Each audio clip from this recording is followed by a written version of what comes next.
అదే ఒక పరిపాలన కింద రాజ్యాధికారం చేయడం మొదలు పెడితే మాత్రం రాజ్యాధికారం ఎలా ఉంటుంది అని అంటే, ఈ వ్యక్తి ఎవరు? తెలుగుదేశం పార్టీకి ఉన్న సంబంధాలు ఏమిటి? ఇంతమంది బోట్ ఓనర్లు, బోట్లు అన్ని కూడా తెలుగుదేశం పార్టీ వారియే కనిపిస్తా ఉంటే, ఈ బోట్లు వరద కారణంగా ఈ బోట్లన్నీ కూడా ప్రకాశం బ్యారేజ్ కు కొట్టుకొని వస్తే, ఆ కొట్టుకొని వచ్చిన దాన్ని రాజకీయం చేయాలని, వాస్తవాలను వక్రీకరించి ఆయన 60 మందిని నిర్దాక్షిణ్యంగా చంపేసి ఇన్ని లక్షల మందిని తాను ఇబ్బంది పాలు పెట్టాడు అన్న మాటను మర్చిపోయేట్టుగా చేయాలని, డైవర్ట్ చేయాలి అని తాను వక్ర భాష్యం చూపిస్తూ వేలు ప్రతిపక్షం వైపు ఎత్తి చూపిస్తారు. నేను అడుగుతా ఉన్న చంద్రబాబును, అయ్యా దాదాపుగా మీ ప్రభుత్వం వచ్చి 3-4 నెలలు అవుతా ఉందయ్యా.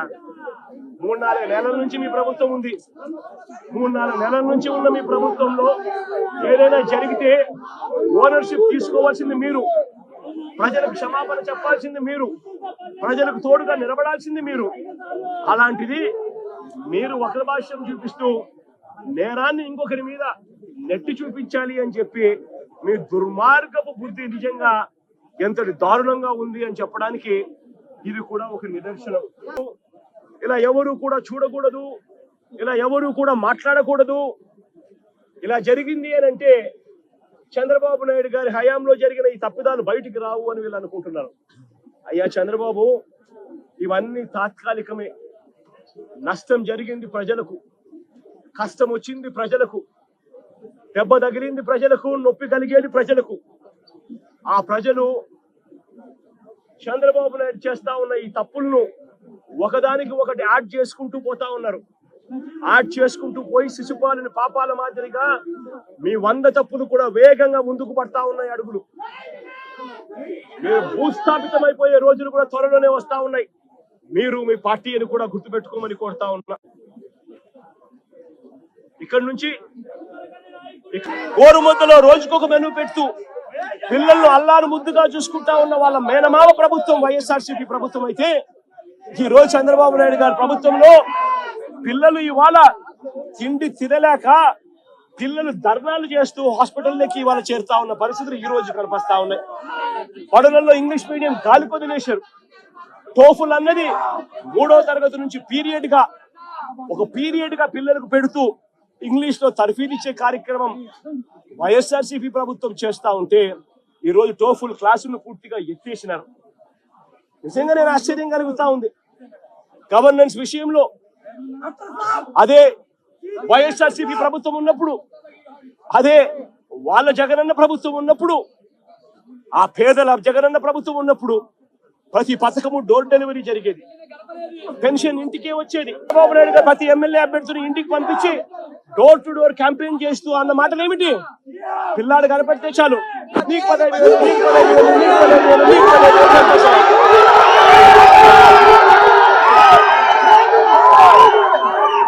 ఇంట్లో నుంచి ముఖ్యమంత్రిగా ఉన్న అప్పట్లో సిట్టింగ్ ముఖ్యమంత్రిగా ఉన్న వ్యక్తిని ఓసిడీకే అని తిట్టాడు. ఓసిడీకే అంటే ఏమిటో తెలుసా?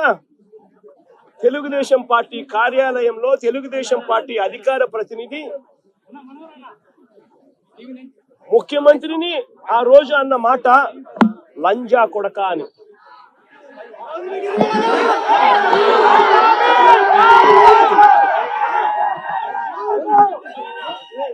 నిజంగా ఆ మాదిరిగా ఒక వ్యక్తి తిడితే రాష్ట్ర వ్యాప్తంగా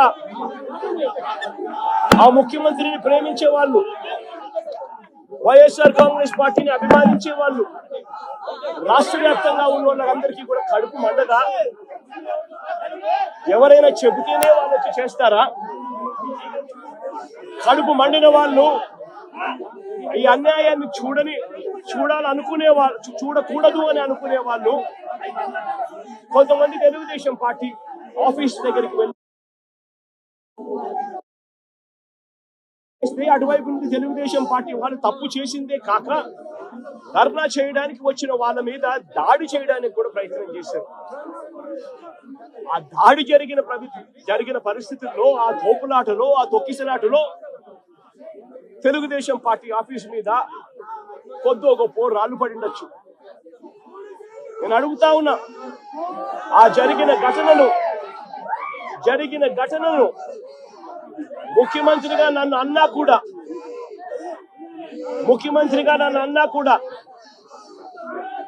నేను చంద్రబాబు నాయుడు గారి మీద కక్ష సాధింపు చర్యతో వ్యవహరించాల. రాళ్ళు పడినాయి అని చెప్పి ఎప్పుడైతే తెలిసిందో వెంటనే అటువంటి ఆ ఘటనకు పోయిన వాళ్ళందరినీ కూడా ఎవరెవరు పోయారు అని చెప్పి ఆధారాలు చూసి, అక్కడ ఉన్న సీసీ కెమెరాలో, అక్కడ ఉన్న ఒక్కొక్క సెల్ ఫోన్ లొకేషన్స్, ఇవన్నీ ఆధారాల మేరకు చూసుకొని ఎవరెవరైతే పోయారో వాళ్ళందరినీ కూడా 41A ఇచ్చి వాళ్ళందరినీ కూడా అరెస్ట్ చూపించి కోర్టులో ప్రొడ్యూస్ చేయడం కూడా జరిగింది. ఎందుకంటే 7 ఏళ్ల లోపు ఉన్న కేసు ఇది. శిక్షా కాల పరిమితి 7 ఏళ్ల లోపు ఉన్న శిక్షా కాల పరిమితి ఉన్న కేసు ఇది. కాబట్టి దీంట్లో అరెస్ట్ చేయడం అన్నది it does not serve the purpose. కాబట్టి 41A ఇచ్చి కోర్టుకు హాజరుపరచడం కూడా జరిగింది. మన ఇంత నిబద్ధతతో ఆ రోజు మేము అడుగులు వేశాం. ఇంత నిబద్ధతతో ఆ రోజు నిబద్ధతతో అడుగులు వేసి వాళ్ళందరినీ కూడా హాజరుపరిచి 41A కింద వాళ్ళందరికీ కూడా నోటీసులు ఇచ్చి వాళ్ళందరినీ కూడా కోర్టు ప్రొడ్యూస్ చేశారు. నేను అడుగుతా ఉన్నా, ఈరోజు సురేష్ కానీ, లేకపోతే వీళ్ళు అరెస్ట్ చేసిన డిప్యూటీ మేయర్ హస్బెండ్ కానీ, వీళ్ళల్లో ఏ ఒక్కరైనా కూడా ఆ రోజు కనీసం లొకేషన్ లో ఉన్నారా? వీళ్ళ సెల్ ఫోన్లు ఎక్కడున్నాయో ట్యాగ్ చేస్తే తెలీదా? తెలుగుదేశం పార్టీ ఆఫీసులో సీసీ కెమెరాలు ఉండవా? ఆ సీసీ కెమెరాల ఫుటేజ్ చూస్తే తెలీదా? మరి అలాంటప్పుడు వీళ్ళు ఎవరు లేనప్పుడు 4 ఏళ్ల తర్వాత జరిగిన ఘటనలో మీరు ఇష్టం వచ్చినట్టుగా ఇప్పుడు మళ్ళీ దాన్ని తవ్వి దాంట్లో ఫాల్స్ విట్నెస్ లని జోడు చేసి దాంట్లో ఉన్న వాళ్ళందరినీ భయపడిచి ప్రలోభాలు పెట్టి వాళ్ళతో లేనిపోని పేర్లన్నీ రాయిచ్చేసి మీ ఇష్టం వచ్చినట్టుగా నువ్వు అరెస్టులు చేయడం మొదలు పెడతా ఉన్నావు. రాష్ట్ర వ్యాప్తంగా కూడా ఇదే జరుగుతా ఉంది.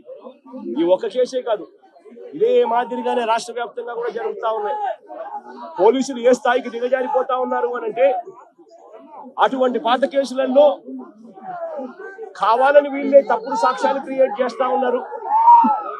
విట్నెస్లను వీళ్ళే బెదిరించి, వీళ్ళే ప్రలోభ పెట్టి, వీళ్ళే తప్పుడు పేర్లు ఇరికిచ్చి, వీళ్ళే కేసుల్లోకి తీసుకొచ్చే కార్యక్రమం చేస్తా ఉన్నారు. నేను అడుగుతా ఉన్నది ఒకటి, ఒక తప్పుడు సాంప్రదాయానికి మీరు నాంది పలుకుతా ఉన్నారు. ఇదే గన కొనసాగితే నేను చెప్తా ఉన్నా, మీ ప్రభుత్వం ఎల్లకాలం ఉండదు.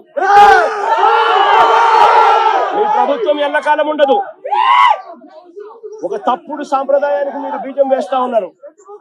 ఇదే తప్పుడు సాంప్రదాయం ఒక సునామీ అవుతుంది. రేపొద్దున మీ నాయకులందరికీ కూడా ఇదే గతి పడుతుంది. ఇదే జైల్లోనే మీరంతా కూడా ఉంటారు. ఇది కూడా గమనించుకోండి అని చెప్తా ఉన్నా. ఒక తప్పుడు సాంప్రదాయానికి మీరు నాంది పలుకుతా ఉన్నారు. ఒక తప్పుడు పద్ధతికి మీరు నాంది పలుకుతా ఉన్నారు. మార్పు తెచ్చుకోకపోతే మాత్రం రెడ్ బుక్లు మీరు ఒక్కరే పెట్టుకుంటారని చెప్పి మీరు అనుకుంటున్నారేమో. రెడ్ బుక్ పెట్టుకోవడం అన్నది చాలా సులభమైన పని. నేను మనం మీ విలేకరు కృష్ణకి చెప్పి, కృష్ణ నువ్వు ఒక రెడ్ బుక్ మెయింటైన్ చేయంటే కృష్ణ కూడా మెయింటైన్ చేస్తాడు ఒక రెడ్ బుక్. నీ పేరేం పేరన్నా? రవికి చెప్పి, రవి నువ్వు ఒక రెడ్ బుక్ మెయింటైన్ చేయ రవి అని అంటే రవి కూడా మెయింటైన్ చేస్తాడు. అదే కదా ఘనకార్యం కాదు, గొప్ప పని కాదు. ఆ తర్వాత రెడ్ బుక్ లో పెట్టిన పేర్లన్నీ తీసుకొని వాళ్ళని ఇరికించడము, వాళ్ళ ఇళ్లను ధ్వంసం చేయడము, వాళ్ళ ఆస్తులను ధ్వంసం చేయడము, వాళ్ళ మీద దొంగ కేసులు పెట్టడము, ఇదే ఒక పరిపాలన కింద రాజ్యాధికారం చేయడం మొదలు పెడితే మాత్రం రాజ్యాధికారం ఎలా ఉంటుంది అని అంటే, ఈ వ్యక్తి ఎవరు? తెలుగుదేశం పార్టీకి ఉన్న సంబంధాలు ఏమిటి? ఇంతమంది బోట్ ఓనర్లు, బోట్లు అన్ని కూడా తెలుగుదేశం పార్టీ వారియే కనిపిస్తా ఉంటే, ఈ బోట్లు వరద కారణంగా ఈ బోట్లన్నీ కూడా ప్రకాశం బ్యారేజ్ కు కొట్టుకొని వస్తే, ఆ కొట్టుకొని వచ్చిన దాన్ని కొట్టుకొని వచ్చిన దాన్ని రాజకీయం చేయాలని, వాస్తవాలను వక్రీకరించి ఆయన 60 మందిని నిర్దాక్షిణ్యంగా చంపేసి ఇన్ని లక్షల మందిని తాను ఇబ్బంది పాలు పెట్టాడు అన్న మాటను మర్చిపోయేట్టుగా చేయాలని, డైవర్ట్ చేయాలి అని తాను వక్ర భాష్యం చూపిస్తూ వేలు ప్రతిపక్షం వైపు ఎత్తి చూపిస్తారు. నేను అడుగుతా ఉన్న చంద్రబాబును, అయ్యా దాదాపుగా మీ ప్రభుత్వం వచ్చి 3-4 నెలలు అవుతా ఉందయ్యా. 3-4 నెలల నుంచి మీ ప్రభుత్వం ఉంది. 3-4 నెలల నుంచి ఉన్న మీ ప్రభుత్వంలో ఏదైనా జరిగితే ఓనర్షిప్ తీసుకోవాల్సింది మీరు, ప్రజలకు క్షమాపణ చెప్పాల్సింది మీరు, ప్రజలకు తోడుగా నిలబడాల్సింది మీరు. అలాంటిది మీరు వక్ర భాష్యం చూపిస్తూ నేరాన్ని ఇంకొకరి మీద నెట్టి చూపించాలి అని చెప్పి మీ దుర్మార్గపు బుద్ధి నిజంగా ఎంతటి దారుణంగా ఉంది అని చెప్పడానికి ఇది కూడా ఒక నిదర్శనం. ఇలా ఎవరు కూడా చూడకూడదు, ఇలా ఎవరు కూడా మాట్లాడకూడదు. ఇలా జరిగింది అని అంటే చంద్రబాబు నాయుడు గారి హయాంలో జరిగిన ఈ తప్పిదాలు బయటికి రావు అని వీళ్ళు అనుకుంటున్నారు. అయ్యా చంద్రబాబు పెద్ద మన బయటకు వచ్చిందంటే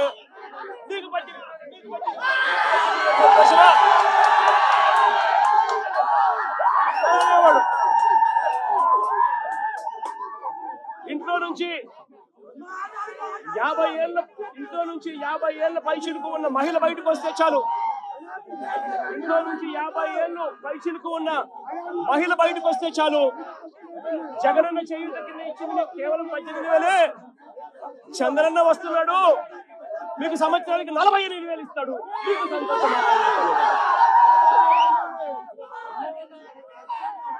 ఇదే చేద్దాం చంద్రబాబు నాయుడు. ఇంట్లో నుంచి ఒక 20 ఏళ్ళ పిల్లాడు బయటకు వస్తే చాలు, చంద్రన్న వస్తున్నాడు, నీకు నెలకు 3,000. సంతోషమా నీకు అని అనేవాడు.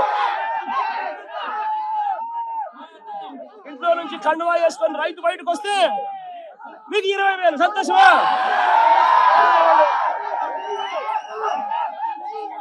నేను అడుగుతా ఉన్నా, సూపర్ 6 అన్నావు, సూపర్ 7 అన్నావు, ఇంటికి వెళ్ళి అబద్ధాలు చెప్పావు, మోసం చేస్తా ఉన్నావు.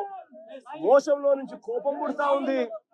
ఆ కోపంలో ప్రజలు రోడ్డు ఎక్కకూడదు అని చెప్పి, ప్రజల తరపున ఎవరు ఉండకూడదు అని చెప్పి ఎంతటి దుర్మార్గంగా కేసులు పెడతా ఉన్నారు, ఎంత దుర్మార్గంగా పోలీసు వ్యవస్థను మీరు